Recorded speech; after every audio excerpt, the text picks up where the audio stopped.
Superman and Batman are losing a race against time in an effort to save their fellow superheroes from the machinations of a new villain, the Devil Nezha.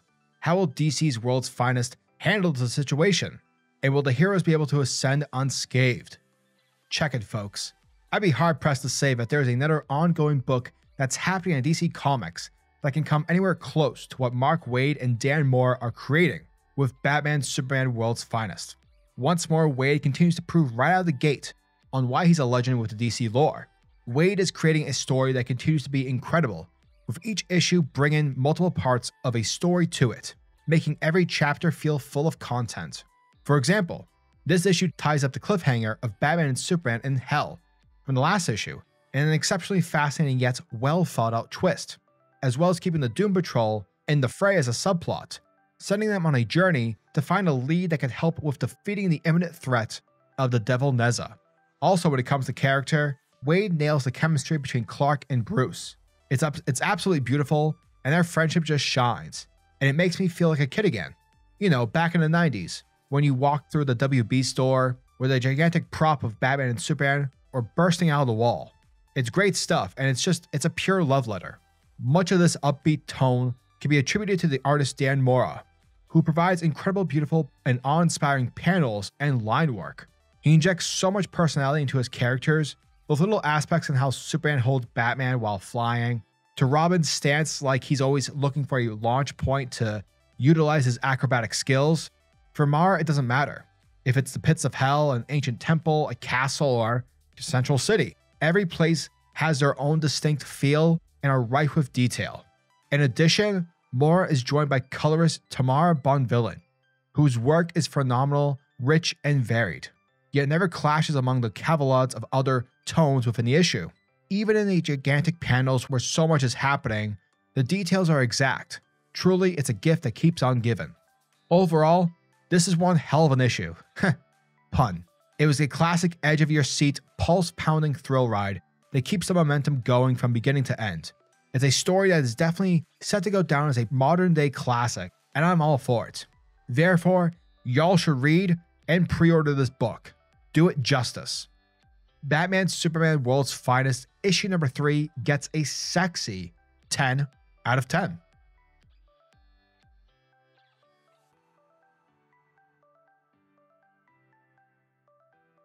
Our story picks up exactly where the last issue left off, with the world's finest heroes, Batman and Superman, fighting themselves deep in the pits of hell. And with Batman unable to believe that he's actually in the land of the damned, the demons beg to question Bruce, asking that if not hell, where else would the man who killed Thomas and Martha Wayne be?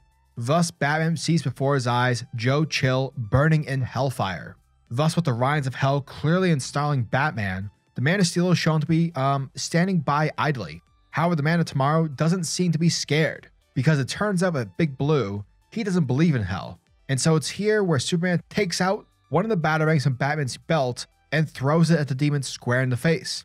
And with a direct hit, it turns out to be the sorcerer Felix Faust. And with him getting injured, the magic begins to fade, revealing that the entire scenario was nothing more than an illusion. Thereby grabbing Faust by the neck, to which you want to see results by, Superman orders him to undo the spell that he placed on Billy. However, Faust's eyes roll to the back of his head, falling unconscious as if someone turned off a switch or something in his head.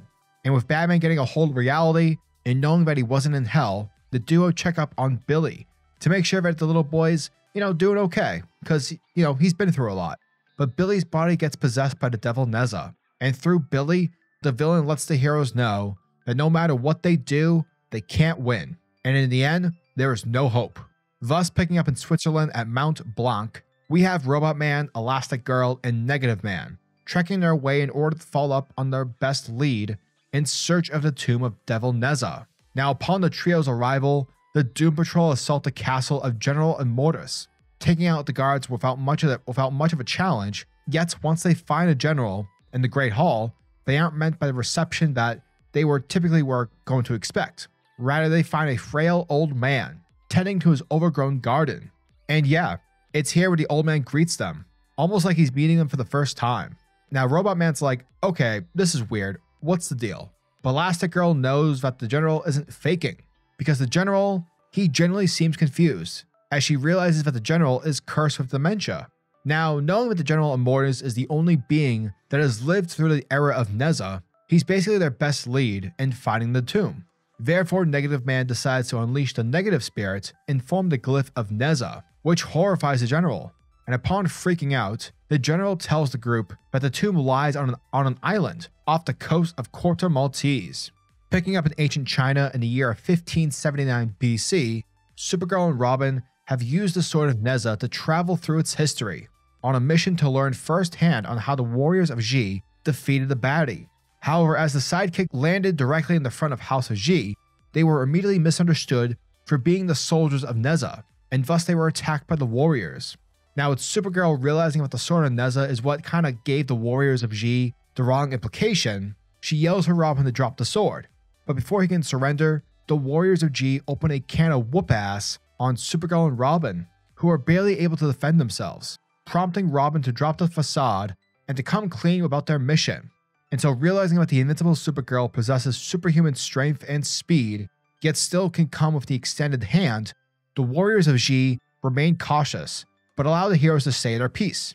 With Supergirl and Robin introducing themselves, the Boy Wonder lets the group know that they have come from a place far away in the far future, where the warriors of Xi are legendary in the annals of history, and according to which only the House of Xi can defeat the Devil Nezha in combat. And since the Devil Nezha has apparently risen anew and has begun to endanger their world, Supergirl and Robin want to know on how the warriors of Xi were able to defeat the Devil Nezha in the first place. Knowing that there's no harm in sharing such info, the warriors of Xi let our heroes know that a hidden area on a distant island, an entire village labored for months and exhausted 3 generations worth of magic to construct a special tomb, designed such a mechanism to hold Devil Nezha, but it was the duty of the House of Xi to force the beast inside, which is why for 5 days and nights the warriors of Xi warred against the Devil Nezha, managing to herd him into his prison, and all that was left was stealing the door.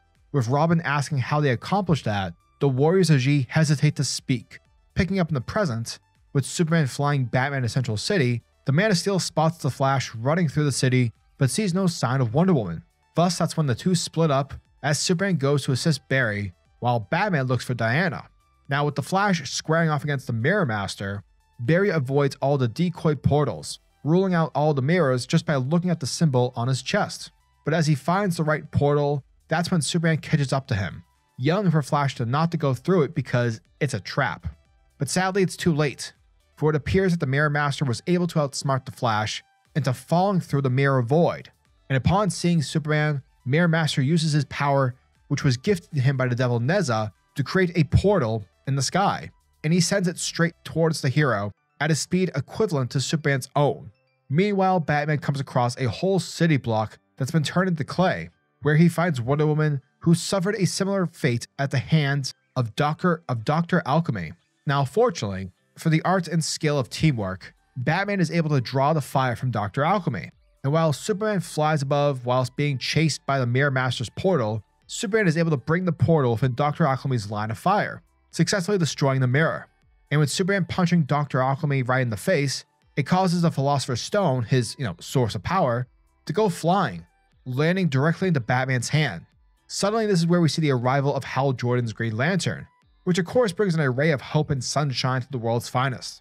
But that quickly gets shattered into a million pieces when Green Lantern reveals himself to be possessed by the Devil Nezha, as he uses his ring to construct a cage, thereby trapping the world's finest heroes. Now, with Batman not understanding on how the Devil Nezha was able to know the identities of the heroes, along with which villains to conscript, he contacts Alfred, needing him to check out the back computer and to see if anyone has access to Justice League servers. But little does Batman know that in truth, the villain Devil Nezha has taken control of the Batman's ally, for he has taken control of Alfred Pennyworth. And that, folks, was the end of Batman Superman World's Finest, issue number 3.